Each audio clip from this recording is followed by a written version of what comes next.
Welcome to the latest Facebook Live, where we're bringing value to business owners around the globe on topics that are useful to them right now and also into the future. So, hi, thanks for agreeing to take part in the live chat today. Please, can you introduce yourself and also your business?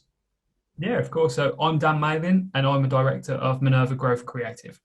Amazing. So, I'll put it out there. You can probably tell there's a connection with the name of the business. Yeah, Minerva Growth is my business. Minerva Growth Creative is one I'm sharing with young Dan here.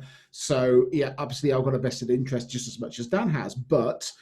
So what's your background, Dan?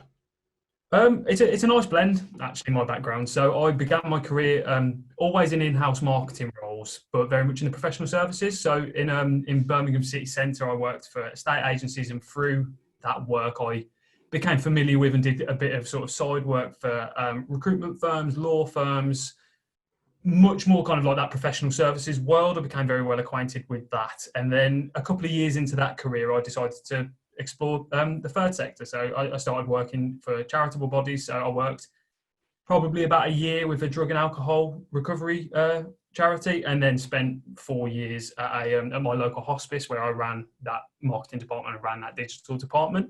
So I've the public sector background combined with that sort of like commercial acumen from the early few years has actually been a really nice blend for me in terms of you get to see kind of a two sides of a world, but actually as well, certainly with the public sector, you learn how to create real impact on a bit of a budget, which then when you expand into working with SMEs in particular, stands me in really good stead as, has really helped me in providing good advice and good delivery of, growth as well. That's pretty cool. So, talk about the third sector a bit more. So, what? Go on then. What are the main differences you see then from the commercial world to the working inside the third sector? I think budget and engagement, and I mean both of those are probably opposite ends of a spectrum. So budget, I would suggest that in the commercial world, not to say that it's not accounted for, but there's potentially the companies working in that area and in that world are often more cash rich. So there's a lot more kind of upfront budget available in order to try and create an impact and to try and create campaigns and engage people and to try and change lives in that way. Whereas in the third sector, certainly through my experience, it was very much kind of a proposal was account for every penny. What is the minimum that we can do this for while still generating the impact that we want to generate? And then if that then is successful, the next phase of that is going to be this additional investment potentially, or not if we've reached kind of the point that we want to get to. So as I say, I think in terms of each have their strengths, and Yep. neither one is not better than the other. But what I think that the public sector potentially had was maybe that things took a little bit longer to get going in terms of a campaign. It required much more mapping out, much more sort of sign off in terms of agreeing your budget and proposing your potential results and that sort of thing. But actually, what you learn to do then is become accountable for every penny of a campaign, which should be best practice anyway. But obviously, when budgets are that bit higher and there's that bit more freedom to explore and to experiment a little bit, that then the money is invested in experimentation, whereas charities don't always have the opportunity to do that. So Absolutely. you have to build your own data kind of very resourcefully. I think those are very important skills you've obviously learned, and if you can transfer them across to a commercial market and then take the benefits, the positives of the commercial market, it's an exceptionally powerful medium as well. Engagement. So, did you find um, the engagement part? So, the engagement piece around the third sector, is it easier, do you think, for the third sector to engage and build those loyal followers? If I was going to be blunt, yeah, and I think that we see the power of brand all the time, and that's not specific to the third sector. So I think that brand loyalty and customer engagement is not something that is exclusive to the third sector by any stretch of the imagination. But certainly in my world, certainly within digital marketing, a lot of what charities put out there and a lot of the way that they build their brand is through people that have either engaged with or support the cause anyway. So then what you have an opportunity to do is to tell stories about that brand, and you have this opportunity to engage people with something that they are already engaged in, if you see what I mean, as opposed Yeah, to yeah. having to establish a brand which is potentially reflective of a lifestyle that the consumer potentially desires, or having to build brand loyalty through years of consistent products, or exciting pushing the boundaries in terms of a consumer market. Actually, within the charity world, certainly my experience of raising awareness of amazing causes, as I was lucky enough to do for 5 years, you have that opportunity to do that in terms of there's potentially a little bit more, as you say, if we're going to be honest about it, that easier engagement opportunity, because the people you're talking to have already identified that they want to listen by virtue of the work that you do. as opposed to the thing that you sell or the way that you improve their life through a product or through a service necessarily. Very interesting. It's not anything I'd really I'm not, as a business, Minerva Growth, it's not really done any work in the third sector like that. It's quite interesting, but yeah, I can see the differences. In my previous life, I've done quite a lot, but not through this. So, how important is brand then? Moving away from the third sector, coming back into the commercial world, how important is brand and that whole engagement piece for the commercial businesses? I think your brand is kind of your credibility, and I think certainly as you establish business, and I think certainly as you want to be seen to have more of a voice potentially, to have that additional influence over both your existing customers, but in terms of attracting new people as well, and attracting new people that want to engage and want to buy. I think that brand is kind of the anchor that holds all that messaging, all that product, all that sort of good stuff is held together through this brand. And as I say, kind of the big brands now, the ones that you have got, they are their own credibility. You see something attached to a product or a service that you recognize, or a logo that you recognize, and it instantly relaxes you. It instantly creates that warmth towards that product that potentially, if you saw it in a different light, or if you saw it under a company logo that you didn't understand, even if the product looked like something you wanted, you would do that additional bit of research. You would do that additional bit of sort of price comparison and competitor comparison. And actually, in some cases, I think some people would rather pay that little bit more for the security of an established brand that's been going 50 years or is consistently delivered high quality product year after year after year. That's not to say that the less recognizable brand creates a lower standard of product. What it is saying is that there is a reason that brands dominate their marketplaces, and competitors find it so difficult to dislodge those established brands, is because it's a credibility which is actually, in my opinion, what the entire consumer market is based on. It is very rare to find people that are prepared to take the risk of not having credibility attached to what they're buying. And normally that kind of, there's a shelf life that on anyway. Whereas I think that, as I say, from a brand perspective, if you're a recognizable brand, if you're a brand synonymous with quality and delivery and a message or a cause behind it potentially that somebody resonates with, it just creates that warmth. You feel like you trust that and you understand that better than something that you don't necessarily recognize. So I think, as I say, consistency of brand can be the difference, certainly in the consumer market, between a sale or them looking somewhere else or paying 20 quid more, but it being for the security of. Yeah, absolutely. So yeah, so as I say, brand, it's credibility. Yeah, cool. I think as well, it's where a small or a micro business has a real competitive edge against some of the big companies out there. Yeah, they've got much bigger pots to spend on marketing and budgets and, whole teams of people, but actually a small business, if they do it well, can be very, very agile and can move around very, very quickly and build their loyal followers really, really quick. And just, you can dominate very, very quickly by being niche down, by using your personality and using your relationships as well. It's a massive strength, which I don't see myself enough small micro businesses use it and play like themselves as well. Yeah, and that's kind of, we've almost touched on kind of the root of, not necessarily the issue, but you are bang on there, because actually the sweet spot, if you like, is a small business with a big brand, because your loyal following are genuinely connected, and by virtue of being a small business, you feel like part of an in-group, you feel like you know the characters within that story and within that business. But actually, in order to create a strong brand, you have to have consistency of messaging, consistency of visuals, in so many different areas and so many different places, which obviously makes it easy for the big companies because they've got the sort of the cash flow to say, oh, it's okay, we can invest in department A for tackling this representation, into department B for this one, and keep that consistent.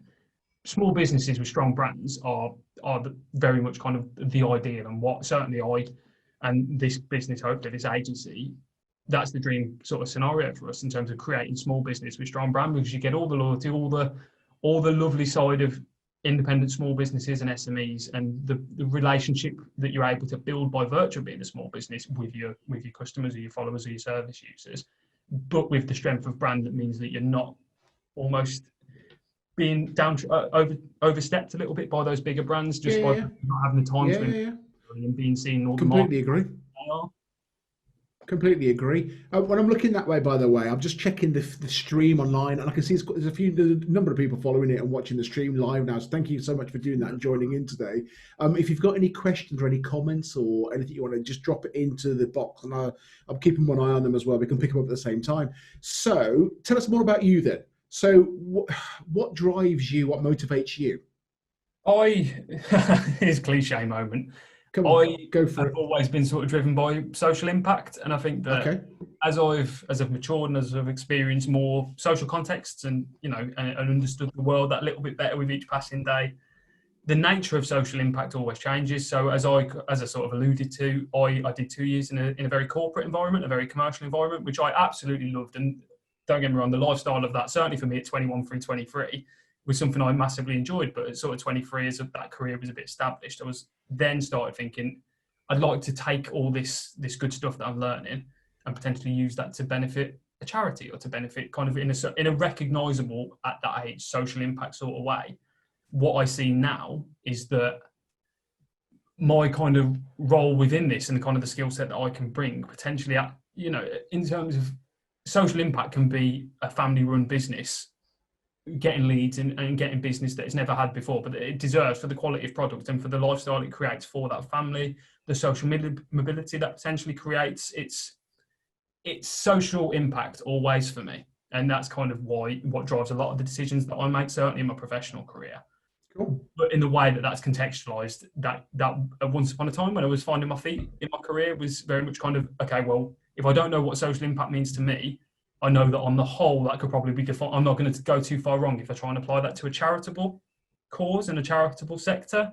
What I understand now and why my thought process goes now is that I obviously have my charities that I support. I actually run one as well on the That's side. my next question going to be. So if you want to just, obviously you've launched the charity at the moment as well. So if you want to touch on that, by all means.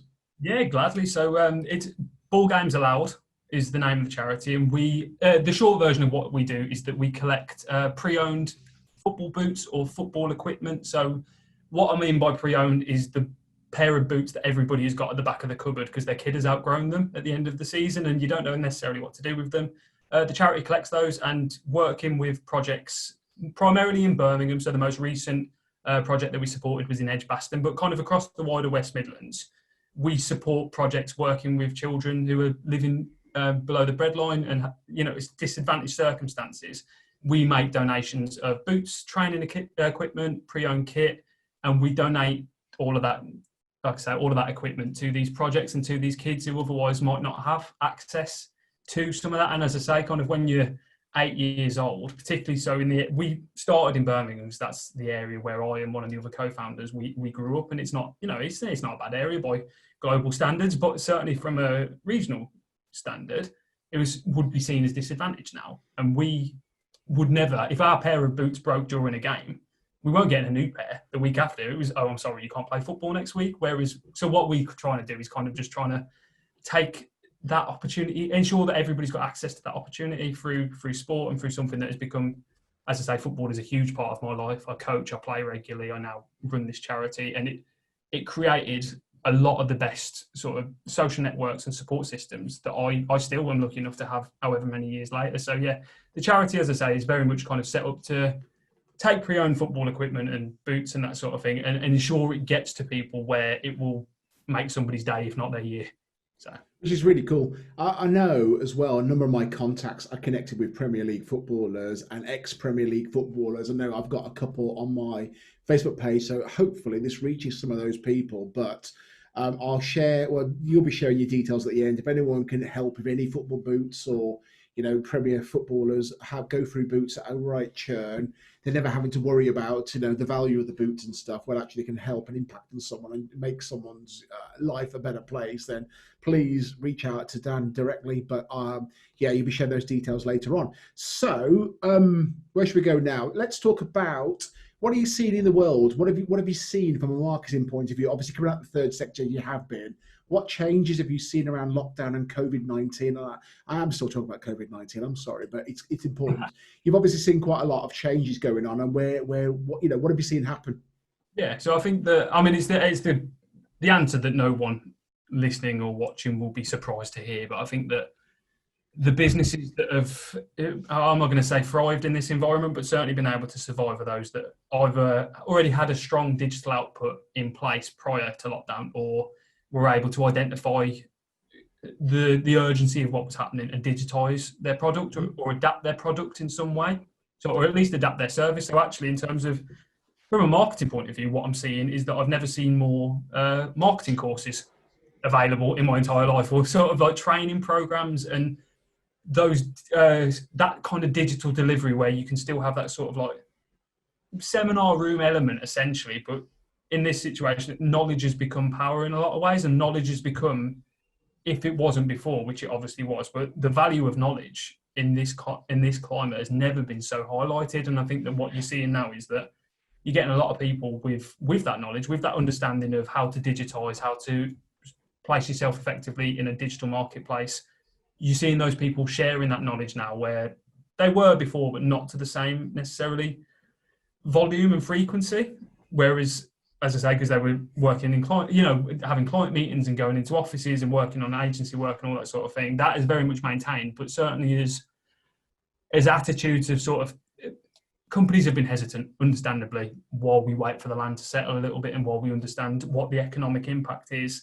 Investment has dropped off a little bit in terms of events and marketing campaigns that you would normally have seen go out are no longer appropriate, never mind the financial risk of undertaking those campaigns and doing those events. So I think that actually what people have been essentially investing more in is using this time to learn the skills for how to survive within this world, but actually just to ensure that in the future, more efficient, more sort of digitally agile, all of those sorts of things. And actually, as I say, I think that just there has been much more of a sharing of knowledge and information than perhaps there was before, which is a nice thing to see, because no one wants to see small businesses in particular struggling. And the reality is, certainly for some of those businesses that have been established that bit longer, there has always been a traditional way of doing things that has always worked. And when that then doesn't work, when the high street starts to close and all those sorts of things, and it's nice to see people putting that kind of that community element into their sharing of knowledge in order to ensure that these smaller businesses are at least have the opportunity to access some of the information that they need in order to at least have a go at trying to survive this period and adapt in this period. And as I say, some businesses, as you can imagine, software development, for example, has gone through the roof because at the moment no one has ever needed. There's never been a greater need for that product. So it's like any economically changing circumstance. It creates lows and it creates highs. It's just, I think that in this circumstance, unfortunately, we've not seen industries impacted this detrimentally across the board quite so dramatically before. And then the number of industries that are actually thriving in this environment is minimal compared to the number that are struggling, which isn't normally the way an economic downturn would go. It would normally be a few industries hit, but a few industries peaking, not lots of industries hit and a few industries peaking. It's the whole of it, isn't it? I mean, literally, I think at the time we've been in, we're just coming out of now, has been completely unique. We've never seen anything like it again. I do fear we may see it again in the near future, but it's a time now to be thinking about what you can do differently. So are you seeing a change now? Are you starting to see trends and people are starting to come out of it a little bit more, or are you seeing it still as bad as it was? Definitely not as bad as it was. I wouldn't say good, but I don't want to be. I don't want to be. Yeah. So it's definitely improving. I think that even through conversations that I've had and the work that we're sort of generating and things like that, these are conversations that weren't being had a month ago. And it's as there appears to be, certainly nationally, there appears to be this kind of relaxing of different restrictions and guidelines and those sorts of things, which in turn is creating an attitude of we're approaching a return, not that we've returned, but that we're approaching a return, and therefore we need to do the work now to ensure that return is smooth and it's impactful and it's going back to work with a bang. So it's definitely, in my opinion, it's definitely improving. I think we're some way off economic normality, but that's the impact of something like this. And actually, yeah, no, I agree. I think absolutely. I think we will see quite a sharp. Personally, my personal view has always been that we're going to see quite a sharp return back. That whole V they keep talking about at the moment, I think absolutely will be. I think there's no shock to anyone that we've had a major hard shock to the economic system. Absolutely, but then everything stopped very, very quickly. But I think it's going to start coming back really, really fast, and I think people need to be thinking about how they can maximise on that now. But then the other point is, part of me believes I would love to feel that what we've learned over the last few months of being in lockdown and that whole embracing each other, looking after people, caring a bit more, compassion doesn't go away. I may be wrong, and I think some of the I don't try and watch news very often, but yeah, I would like to say I hope to see that people remember this and don't go back to the old ways too quickly. Hope is the word. Okay, Hope is where I'm at with that. yeah, absolutely. So, where give us a tip. What's a tip we can give out to someone now? Someone who's in their business struggling with their marketing. Give us a tip or a couple of tips on how people can do it better themselves. What do they Yeah. need to be thinking about? Yeah, of course. So I think that where I always go with any kind of marketing, so obviously we specialize in social media now, but I think that what should be driving any public facing output, any kind of campaign, if you want to call it that, is there's a few key things at the root of any good marketing. And for me, the first is, why does whatever it is you want a person to buy or to engage with, why does that make their life better than if they didn't have it? Because that is the reason for a business existing, is what does it give access to that previously wasn't available to that person? Why should they care? And not unfortunately, it's the way the world works, but when you're trying to get in that customer mindset, try and be as selfish as you can. So you don't buy a nice car for all the features. That's what goes in the advert. But every nice car you ever see advertised is beautifully clean, driven along the most scenic landscapes you've ever seen in your entire life. You don't buy the car, you don't buy the Bluetooth. Well, how old am I now? It's probably not even Bluetooth anymore, but you don't buy that. What you buy is driving along the mountain road in the most gorgeous car you've ever seen in your life, and the way the person driving that looks. And you buy the lifestyle, you buy the status symbol. And actually, in terms of why would somebody engage with your product, how does it improve their life?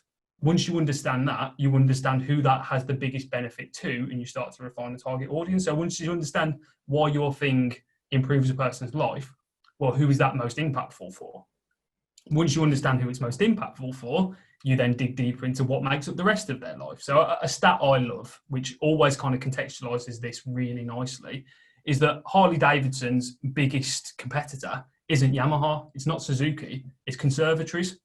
Because it's about understanding that when you understand your target audience, and we're stereotyping, of course, but you have to play the odds a little bit with marketing. But if it's that person, considering their choice is either between the conservatory that their family want or the Harley Davidson that their midlife crisis wants, and then somewhere in between the two, you understand that person well enough to know that, okay, well, the kind of person looking at a Harley Davidson potentially is probably spending his Saturdays at a garden centre. So why are we not advertising at the garden centre? Because our target audience is just as much there as they are on the forecourt of a Harley Davidson garage. But one is obvious, the other is not. But that's where social side of it, and that's where the digital side of targeting comes into it, and where I feel so confident in making a big impact. Because there is so much data available online now in terms of consumer interests. What we all engage with, pages that we like, posts that we like, we all engage with so much on the internet now every single day, and all of that builds a picture of us. Once you understand the total sort of 360 profile of who your thing helps the most, you understand their life well enough to put good advertising and good messaging in each different area of their life, so they get to a point where they're going, well, I'm just seeing this everywhere. Like, I'm seeing this in the places that I'm not seeing Yamaha, I'm not seeing Suzuki, I'm not seeing everything else. I'm seeing this everywhere, so they obviously get me, and that's where messaging comes into it. Once you understand, again, this is layers, and I obviously get a little bit overexcited when I talk about it. But passionate, not overexcited. Passionate, it's a good thing. Don't worry. Exactly the word. So when you understand that person, when you understand what makes them tick and what other things are influencing their thought process in their life, you then start to learn how to speak their language. Once you can speak their language, you can put a really good image in front of them. You understand how to caption that so that they, oh yeah, that sounds like me talking to me about something that I want. Oh, and that's really available to me. And actually, we'll do this for my life. And then, oh, you know what? I'll buy that. And that's where, but this all comes back to that is consistent across all good marketing, not just digital tools. Any marketing since the dawn of time, any sort of sales or transactional transaction comes down to kind of why does that benefit the person, and sort of what makes them in order to understand their language well enough to make it clear to them that it benefits them in this way. So that's kind of my extensive tip, is that if you don't know, if you are struggling a little bit with sales or with uptake at the moment, use this opportunity, use this unique time opportunity to dig as deep as you've ever dug into kind of what makes up your target audience, because you'll find yourself advertising and putting yourself in places you've never been before. And ironically, I back myself enough to say you'll probably see the results very quickly of doing that. Agreed, absolutely. And just one point we'd like to say: we're not having a dig at midlife crises. You know, one of us is quite closer to much closer than the other one. Not quite there yet, but midlife crises are going to be a great thing. We're not going to knock on that. Okay, so what's next for the business? Obviously, the business in its very early stages. It's quite interesting from my point of view. Obviously, Minerva Growth itself is fast approaching 4 years old. Minerva Growth Creative is in its absolute birth, infancy state. It's quite interesting watching the business. So from your point of view, what's next for the business? Where's the business going to be going in the next 3 months? The next 3 months, what I would really like is sort of an established portfolio. We're already having some really fantastic conversations and bringing people on board, and and that's been flattering in itself. But I think that from my point of view, in 3 months' time, what I'd really love to have is that kind of core established group of clients where we're then starting to look at retainer contracts, and we've taken on that work where it is consistent monthly clients. So, from there you can start looking at growth, and that's where we start looking at potentially bringing more people into the team and that sort of thing. So from my point of view, what it is establishment is very much the name of the next 3 months. So establishment, consistent delivery, consistent results for clients and that sort of thing. And then hopefully get to a point where demand is starting to kind of reflect capacity and bring somebody else in towards the end of the year, which would be fantastic. Absolutely. And not just the one, maybe. So that's really, really cool. I like that. So how can anyone if anyone wants to know more about you or to reach out and communicate with you, what's the best method of getting in contact with you? Email or phone, as boring as that is. So I'm more than happy giving out either. So my phone number is 07800 920 629. And as I say, I'm always available for whether that's consultancy or, as I say, to discuss kind of a campaign that's coming up or better marketing. Email is dan@minervagrowthcreative.com. So again, nice and easy to remember, hopefully. And I'll add that into I'll edit the video later and I'll put it on there so it'll be easy for everyone to see. Okay, amazing. Well, thank you very much for your time. Heck of a lot of knowledge parted there. So really appreciate that. Thank you. I've enjoyed that.